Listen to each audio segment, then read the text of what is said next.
Hello and welcome to this special edition of Catholic Current. From Washington, D.C., I'm Mara Moser.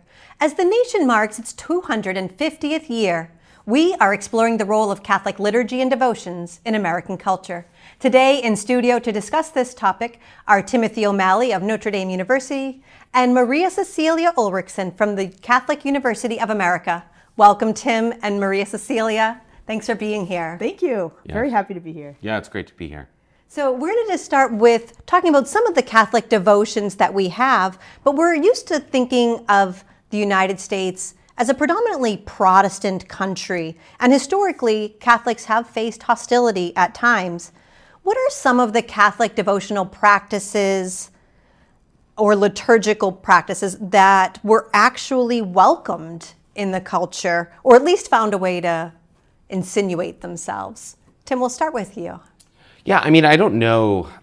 Certainly, like at local neighborhoods, there was obviously ethnic groups would celebrate whatever their devotions were in specific places. What I find fascinating is how fast, like a kind of image of Catholics as doing processions and going to Mass became sort of equivalent to the Catholic world. So, if you think about a film even today, right, what do they show if they want to evoke mystery or transcendence? Or they show a Mass, they might show a confessional, right? There's these certain things that took over, even if, right, some of these very public processions were not really sort of welcome, in Boston in 1850, right, because there was all sorts of persecution against Catholics at the time.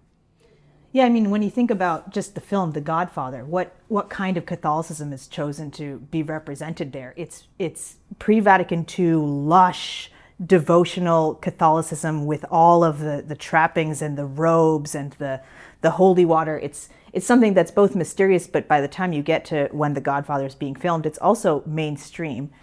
I feel like there's also a growing sort of awareness or just nonchalance about Catholics being on the street. I'm thinking about a parish very close to mine here in Maryland that is now a predominantly Mexican parish. It wasn't 20 years ago.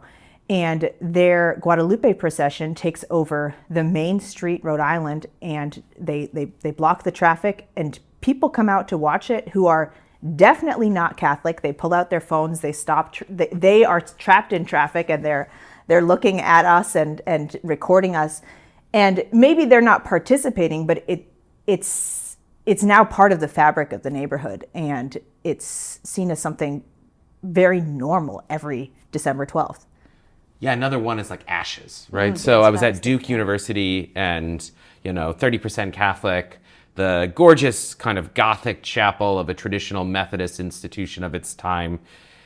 100% of students at Duke are walking around with ashes on their head, right? So you have a kind of ubiquitousness of this practice that now has simply become mainstream, right? Who doesn't want to show off the fact that you're a terrible sinner and you're going to die one day? That's the sort of feel of it. Or go to Mass on Palm Sunday and get a palm. Mm-hmm. So there's something about the materiality of Catholicism that I think was initially its very foreignness in the 19th century as immigrants were bringing in their Catholicism to what was predominantly a Protestant landscape. But that's also the thing that made it attractive to others in the 19th century when we think about why American Catholics were more successful in the conversion of Native Americans, for example. This material devotional culture was actually an asset for Catholic missionaries vis-a-vis Protestant missionaries. But it's also, now that we're in the 21st century, it's something that still attracts and it sets apart Catholics, but is also something that can be commercialized, accessed by others. Are there any that you can think of that elicited a particularly negative response? I have a good answer to this. Yeah, do it. Yes, okay, great. So I was in the Puerto Rican archives a few years ago, and I had actually gone in to do a totally different project that did not pan out. But when I was there, what I found were all of these lay Catholic women. I was looking at the material from the early 20th century in the San Juan, so the capital city, capital archdiocesan archives. All of these lay Catholic women from age 14 through marriage or the moment that they would have entered lay religious life were deeply involved in an organization called the Hijas de Maria, the Daughters of Mary. And when Puerto Rico was taken over by the United States in 1898, this exploded the religious landscape, but perhaps not for the reasons that you would expect. Usually the story of Puerto Rico and its U.S. takeover is that when the United States came in, Protestants transformed the landscape, Protestants took over the schools. Many of these things did happen. But the kind of devotional war that I found in the archives was actually a war between these faithful young women who did monthly devotions to the Virgin Mary, collecting flowers, creating altars, sponsoring and singing music, a fight between them and Puerto Ricans who were now very happy that there was a liberal government and took this as an opportunity to create a new spiritual, basically warfare, where they tried to exclude any devotions from the public sphere. They tried to require all marriages to be civil marriages. And the Hijas de Maria, who had been these sort of quiet, demure, very sweet girls dressed in white, suddenly became this symbol of the spiritual warfare. Because the thing that they were doing was exactly the thing that was being persecuted by their fellow Puerto Ricans. And there are some very spicy public processions that they do that are criticized by the liberal press and embraced by the Catholic press. So I think of this as a neat moment where you see something that's specifically Catholic coming into a danger zone because of American influence, but not exactly the way you think about it. That was that I didn't have anything like that. No. It's I great. had the question beforehand. That helps. Yeah, I know. But the veneration of Mary is one of those points that can be a point of tension in American culture, right? The misunderstanding of the Catholic veneration of Mary and the role that she plays in Or Catholicism. just disdain for Mary if Right. you're in the late 19th or early 20th century. Yeah. I grew up in the American South, so our little parish was Our Lady of Fatima, or as the locals called it, Our Lady of Fatima. And, there was like all sorts of, hostility. Although, I will say this, and again, this is a remarkable move in the 20th century, is that you really do end up having total fascination with Catholicism among all of primarily Protestant area. The Diocese of Knoxville was under 2% Catholic. And yet, when we built and dedicated a new church right across from Walmart, you've made it in the American South, when you can build your Catholic church across from Walmart, they took out, the newspaper did a 15-page insert about the church, right? So why was it 8-sided? What's the crucifix for? What's the tabernacle for? And then tons of local residents from Maryville and Alcoa ended up coming into the church for the dedication who were not Catholic. So there is this kind of fascination with Catholic things. Yeah, rejection and fascination that always go together.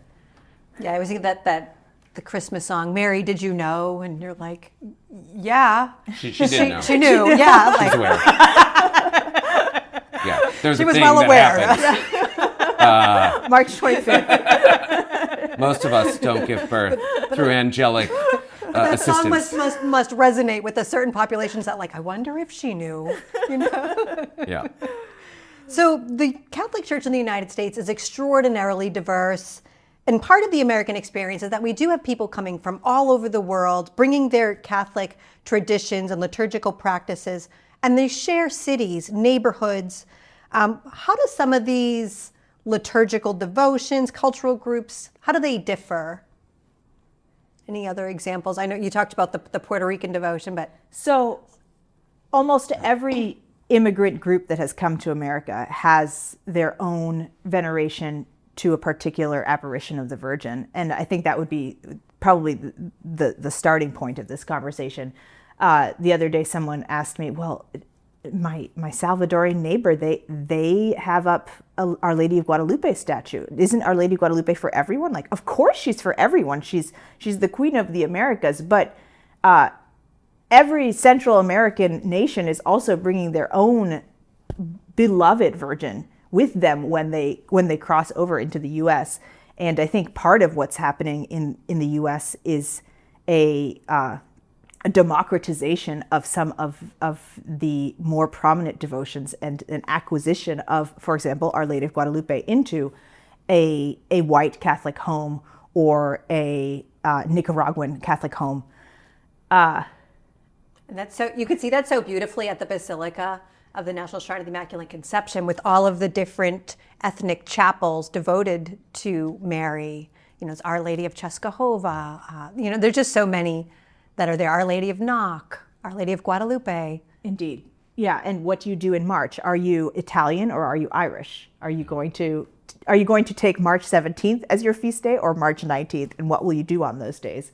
I am Italian American. I am Italian and Irish, so I just take both. But yeah, I mean, so the other thing that happens is often you sort of even the style of sort of liturgy or worship that was prominent in the European location is taken over. So if you've ever been to New England, right, one of the things you'll see right in the Archdiocese of Boston, Mass still tends to go pretty fast. If they can get rid of the Gloria, they will. Right there is this kind of sort of Irish Catholic, let's do this as quickly as possible. We're celebrating masses on rocks in sort of complicated situations. And it's one of the reasons actually, in the 20th century, in the liturgical movement didn't always take off in the Northeast. And yet where it did take off were places like Chicago and Minnesota and St. Louis, places that were more German, where there wasn't that sort of same speed. There was a kind of openness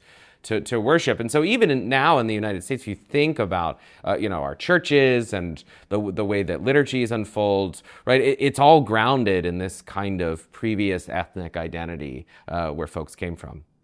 And also the moment of collision between ethnic groups who take on the same devotion. I think that's a really interesting thing to look at as well. Now we're just going to move into family history since you're talking about your own family history. So my mother moved to the United States when she was 14 from the Dominican Republic, and she joined a group of Hijas de Maria, which is this traditional Spanish organization. You find it all over the Spanish Americas, but it's not connected to each other. But she joined this group of Hijas de Maria with other Puerto Rican girls, and that would never have happened in the Dominican Republic, obviously.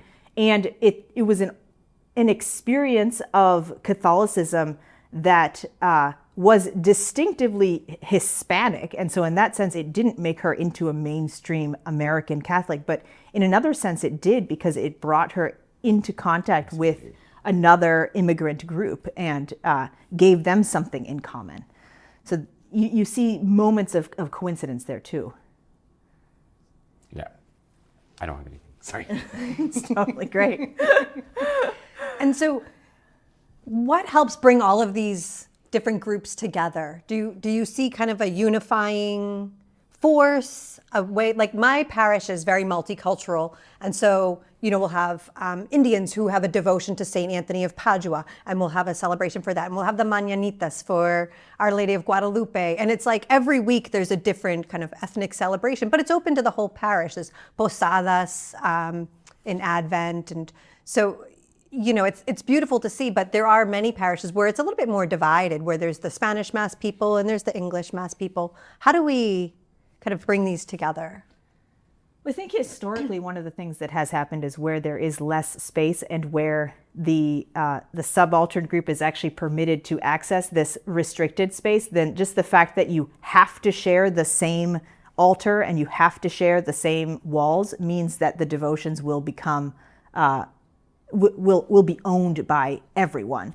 So I'm thinking of this amazing example in Chicago in the period after the big Mexican immigration into the Pilsen neighborhood, where Mexicans moved into these predominantly previously European national parishes, and the devotion to the Infant of Prague became the way that Mexican immigrants could love the Santo Niño de Atocha, who is this devotion to baby Jesus in northern Mexico and parts of Mexico. So they used the Czech image in order to continue their own image, and they understood these as being the same.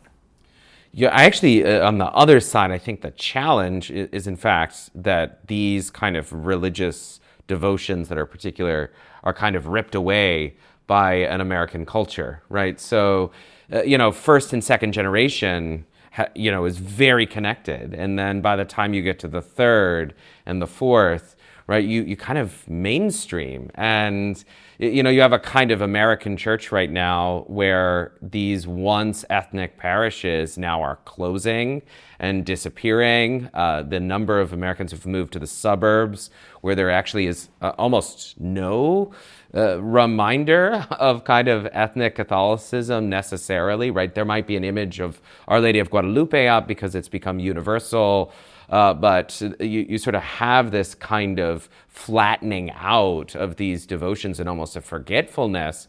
I think that's a kind of negative unity, right? I mean, I think that's the negative unity, right? Rather than coming together and saying, okay, this is the manifold ways by which the Lord has revealed himself and wants us to worship him. Now you're like, okay, there's just one way. And it's bland. It's bland. No, I agree with your pushback here. I mean, I think part of the issue is that the devotions that immigrant groups have brought to America are so tied to the language, to the number of degrees separation they are from the mother country. And once those disappear in one or two generations, then who remembers what your grandmother used to do at the home altar or at the altar in the parish? Something that does happen in America that I think is specifically American, that is to say, maybe two generations after the immigrant group, is the parish experience becomes significant. So whereas the historically the immigrant Catholic experience has included both devotions that were practiced at home and an overlay of Catholicism within the family that and always connected to the ethnic group. Once they arrived in America, and we're looking at the 19th century when the bishops are pushing the parish model and pushing the parish school, the incorporation into a parish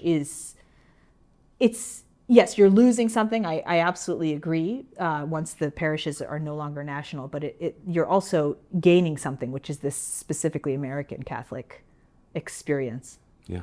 Where I grew up in kind of an Irish Catholic neighborhood, your parish was your identity, right? You're like, oh, we don't like those St. Brendan kids, or That's right. Absolutely, it was integral. And my kids' experience though was very different because we drive to church, and Yes. and so they just see those people on occasion, and there's thousands of people. But I used to walk with my friends, for as long as I came back with a bulletin, my parents were fine. Yes, no, that's right. I was there. I said hi to Barry. No, the role of the parish has transformed dramatically once you're looking at the 1950s and this mass suburbanization and exit from these urban ethnic enclaves. This is, I think, where you also see a process of stripping down from the rich devotional culture that we're talking about. Now, I wanted just to ask a little bit about kind of the role of the laity, because I do think that the American Catholic Church has a little bit of a different role, or for the laity and their participation in kind of the life of the church. Do you have thoughts, reflections on that, and how kind of it's influenced American culture, maybe? Yeah, I mean, at least from what we're talking about, I think, it's just brought up. Obviously, these devotions are not always controlled by anyone in charge, right? These are devotions that tend to emerge from below. And so in that sense, right, this devotional life is really taking off in domestic settings. And actually there's a kind of deep retrieval of this going on, right? The blessing of one's home with, on chalk in a sort of epiphany. These are retrievals of things that in some ways this suburbanization erased, but they're all domestic, right? Your parish may give you the chalk and the blessing, but, mom and dad are doing it and the young child is writing it sort of on the wall. I think the other dimension is we're talking about these ethnic parishes. I mean, they were built by lay people, right? Yes. Right? Like these were not, this was not a building plan from a centralized building plan. This was the Irish guys in the neighborhood saying, we're going to build a parish and it's ours. And I think actually that's often the sort of real extreme pain when these places close, right? Because it wasn't just like, okay, St. Patrick's, right, that the diocese said build. No, it was St. Patrick's where the O'Shaughnessy family paid for that stained glass window and the Hennessy family paid for that one. And it's right across the street from Our Lady of Czestochowa. Exactly. And once you leave the space where all of the family's spiritual connections were made. Like this is also the baptismal font where grandma brought, whatever, her granddaughter. That would never have happened. You can edit that out. Well, it could have happened, but it's getting complicated. So I want to go back just a little bit to American culture and the influence that the Catholic Church has had. That's where we started this conversation. What effect has American culture had on Catholic liturgy? And is there something that makes Catholic worship in this country distinctly American? This is a spicy question. So I'm going to go out on a limb and I'm going to say no, that there is no such thing as an American Catholic liturgy. And that the thing that would be most distinctively American to me would be something that actually still bears the traces of the immigrant group. So the Our Lady of Guadalupe procession that is entirely Mexican and filled with strange bells and whistles and people dressed in gorgeous costumes, and you have no idea what's going on if you are not Mexican. That is American because it is so immigrant. And once you get to a more bland or diffused devotion, I don't want that to be American. Yeah, I mean, I think actually that's my fear, is that there is an American liturgy and it's the bland one. And it's bad. Right? It's efficient, it's speedy, it erases kind of devotional life. It's predominantly sort of pushed by like musical choices that are often very commercialized, right? That are sort of sold.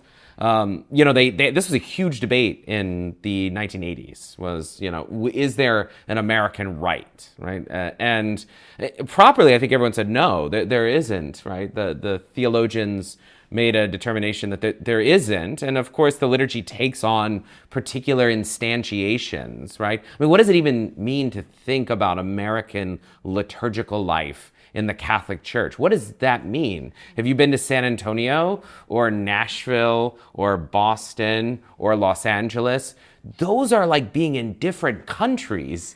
Unless you're in the suburbs, in Right. which case it does look somewhat similar. And I think this is I don't want suburban American Catholicism to be the only thing that we call American Catholicism. That's right. Yeah.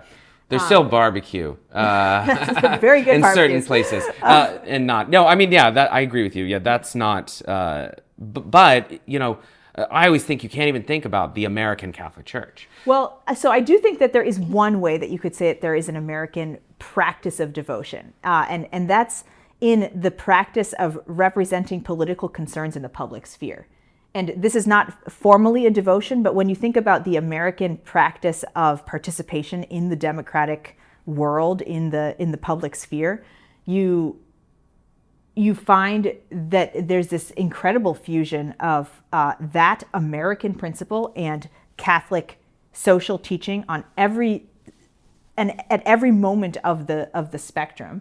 So the fact that you have pro-life groups and these pro-life groups are coming to march on Washington, D.C. right now, and you also have lay Catholic groups who are praying for the conversion of ICE, and Catholic groups that are focused on the ministry to the homeless. Like, this kind of activity has its own sacramentals. Like, right, you're praying and advocating to God. You're also doing something that is very American. I don't think you find that in European Catholicism. I don't think you find that in African Catholicism. It's a way that American Catholics show their Catholicism. Yeah, that's interesting. Yeah. I think I was more saying that I don't think San Antonio is the same as Nashville. And I'm glad. And those differences are good. And so we have regional distinctions. Yeah. I mean, when you think about like German Catholicism, there's distinctions, right, between Munich and, Berlin.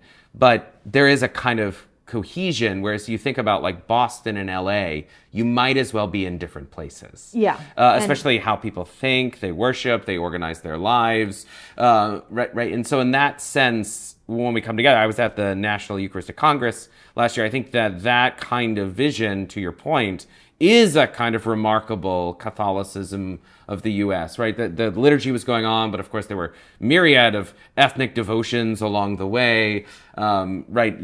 There was this sort of massive prayer, but everyone came together for this, even across these sort of national, regional distinctions. But so that, in a sense, is impressive. And maybe that is ideally what American Catholicism should be, which is that, the church is brought together and is united in a mystery of love, right, grounded in Christ, and it's not a project simply for ourselves, right? This is not merely a project of like, well, we got to diversify. No, and the external facing part, I think, is that part that takes on an American quality, that this point I'm making about entrance into the public sphere. I think, right, of course, we are officially out of the world of devotions there, but you could make a religious studies argument that they count. Oh, yeah, no, I'm with you. Yeah. Maria, Cecilia, Tim, we're getting towards the end of our conversation, but I did want to give you an opportunity if there's anything you've been thinking about that you want to share before we conclude.